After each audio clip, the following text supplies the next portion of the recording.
భద్రాద్రి కొత్తగూడెం జిల్లాలో భారీగా గంజాయి పట్టుబడింది. కూనువరం రోడ్లో వాహనాలు తనిఖీలు చేస్తుండగా గంజాయి పట్టుబడిందని జిల్లా ఎస్పీ రోహిత్ రాజు చెప్పారు. 110 నిషేధిత గంజాయి ప్యాకెట్లను ఎయిర్ కూలర్లో ఉపయోగించి పెట్టి వెట్టివేల్ పీచులతో పెట్టుకుని అక్రమ రవాణా చేస్తుండగా పోలీసులు పట్టుకున్నారు. గంజాయిని స్వాధీనం చేసుకున్నామని, దీని విలువ 1,11,48,000 ఉంటుందని ఎస్పీ వెల్లడించారు. ఏపీ స్టేట్కి చెందిన వాళ్ళు వీళ్ళు సప్లయర్స్. అదేవిధంగా మరో ఇద్దరు అక్యూజ్డ్, దీంట్లో ఇద్దరు కూడా హైదరాబాద్కి చెందిన వాళ్ళు. వీళ్ళిద్దరు కూడా ట్రాన్స్పోర్టర్స్. వీళ్ళు బేసికల్గా ఏంటంటే మల్కాన్గిరి ఒరిస్సా నుంచి వయా మోతుగూడెం తీసుకెళ్ళి దీన్ని సోలాపూర్ మహారాష్ట్ర రాష్ట్రానికి తీసుకెళ్ళాలి వీళ్ళ ప్లాన్ ప్రకారం.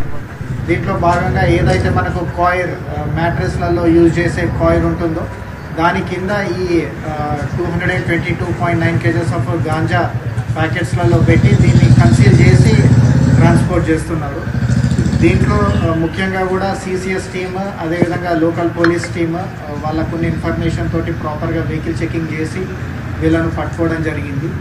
ఇదే కాకుండా కూడా జిల్లాలో కూడా భద్రాద్రి కొత్తగూడెం జిల్లా మనకు బార్డర్ డిస్టిక్ అవడం వల్ల ఏపీకి, ఛత్తీస్గఢ్కి, అదేవిధంగా ఒరిస్సాకి మనకు గాంజా ట్రాన్స్పోర్టేషన్ కూడా ఎక్కువ ఉంటుంది. దానికి కూడా జిల్లా పోలీస్ యంత్రాంగం అన్ని రకాలుగా ప్రయత్నం చేస్తూ ఈ సంవత్సరంలో 2025లో nearly 6,000 kgs of ganja seize చేయడం జరిగింది ఏపీ స్టేట్కి చెందిన వాళ్ళు. సీఎం చంద్రబాబు తావోస్